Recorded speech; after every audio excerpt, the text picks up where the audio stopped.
As an empath, do you find yourself giving time and support to others, only to end up feeling pushed aside? Have you been searching for your own path to a fulfilling life and nourishing relationships, one where you don't have to withhold your natural compassion and generosity for self-protection? If so, this message is for you. Because the real-life challenge empaths face is not just to reinforce our natural abilities to heal, but to dive into a deeper purpose to transform, from healers or super nurturers into true leaders. Here, we want to challenge the familiar narrative that empaths are simply healers. The modern world doesn't just need empathic healers. It needs empathic leaders. And true leadership begins not with sacrificing ourselves, but with healing wounded patterns, reclaiming sovereignty, and integrating both feminine and masculine energy. Only then can we step into our full power, not just as caretakers, but as visionaries standing tall to shape the future. Chapter 1. Natural Tendencies of the Empath. Empaths are often celebrated as emotional healers, recognized for our natural ability to feel deeply, absorb pain, and ease others' distress. In a world where self-interest and calculation often prevail, empaths selflessly devote time, energy, and presence to help others breathe easier in difficult times. So, what are the most noticeable tendencies that define us as empaths? First, we are highly intuitive. We can unravel complex situations and sense the emotions and intentions of others with ease. As children, many empaths don't realize this sensitivity is unique. They simply grow accustomed to attending to others' needs as if it was second nature. Second, we see the best in people. Where others divide the world into good and bad, superior and inferior, valuable and useless, we see potential over limitation, strength over weakness. This makes us the encouragers, the ones who remind others of their light and uniqueness when they've forgotten it themselves. Third, we are emotionally generous. Extending kindness feels natural, regardless of background or circumstance. We want the sick to feel cared for, the weak supported, the vulnerable protected.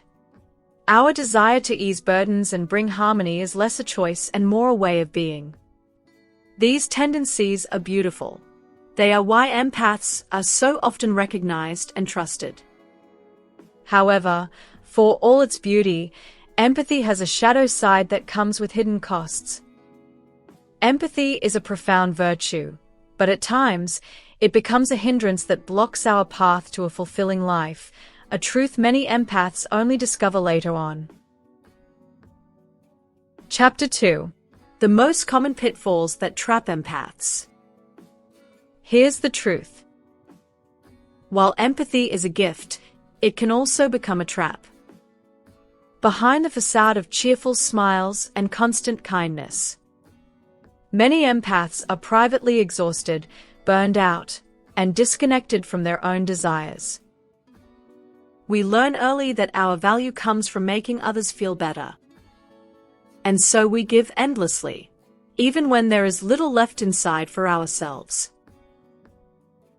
So, what are the most common pitfalls empaths fall into without even realizing it?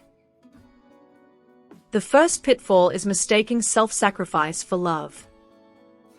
When empaths commit to a person or project, we often prioritize others' well-being over our own. Without the inner drive to honor our own needs, we repeat endless cycles of self-neglect. In relationships, in families, in careers.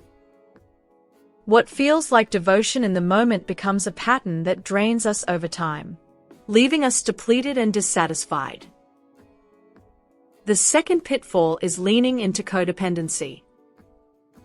Many empaths stay in relationships, romantic, familial, or professional, that provide the illusion of connection but quietly erode our sense of self.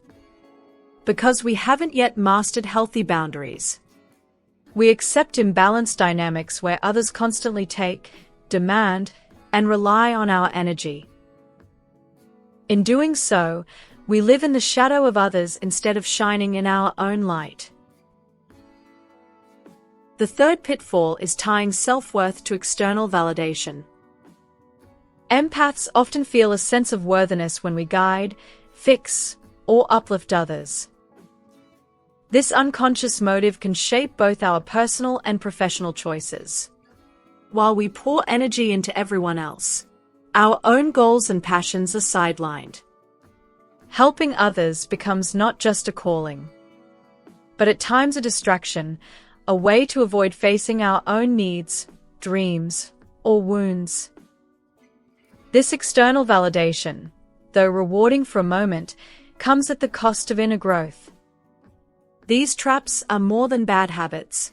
They are unhealthy attachment patterns, and they carry a heavy consequence. The dream of saving others, or even saving the world, can become overwhelming instead of liberating. Because in anchoring others, we must not forget one essential truth.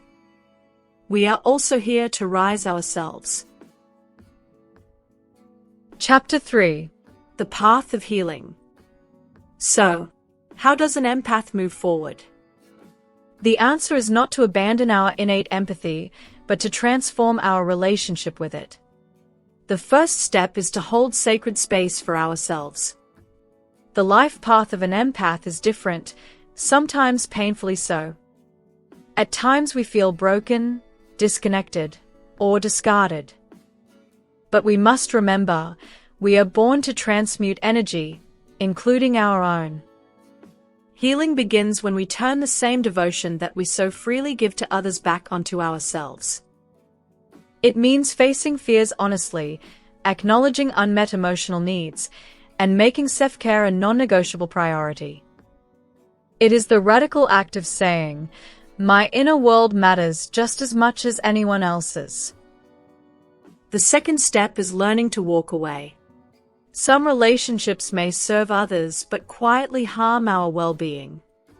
For empaths, leaving can feel like betrayal, as though we are causing pain instead of ending it. But staying in cycles of imbalance prevents us from stepping into our potential and blocks the path to fulfillment. True healing requires courage, the courage to release what no longer nourishes us, even when it hurts. The third step is reclaiming self-sovereignty. This means noticing when we slip into self-neglect or self-sacrifice. It means honoring our emotional independence, connecting with higher consciousness, and aligning with the sole purpose we were born to live. It's a shift in narrative, from "I am here to heal the wounded" to "I am here to live fully," and in living fully, I inspire others to heal. Healing ourselves is not selfish. It is the foundation upon which everything else is built. Without it, our caring becomes hollow. With it, our strength becomes unshakable. We cannot truly hold light for others if we refuse to see our own.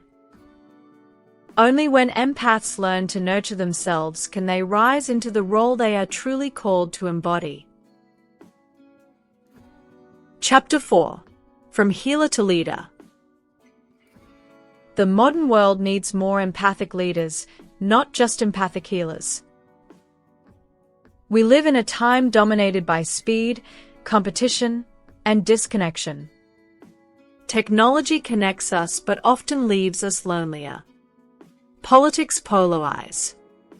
Workplaces burn people out. Leadership too often defaults to domination without compassion, profit without purpose. In this context, empathic leaders are urgently needed. Leaders who can restore balance in a divided world. Leaders who bring both the softness of care and the firmness of vision. Leaders who remind us that empathy and discipline are not opposites, they are partners. For empaths, this is a challenge. Many of us are accustomed to standing in the background, quietly supporting others.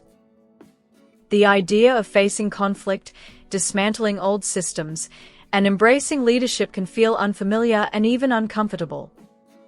And yet, This is exactly where the empath's evolution lies. True leadership does not mean abandoning compassion. It means balancing compassion with direction. It means integrating devotion with vision. It means embodying both feminine energy, intuition, softness, nurturing, and masculine energy, intellect, firmness, protection.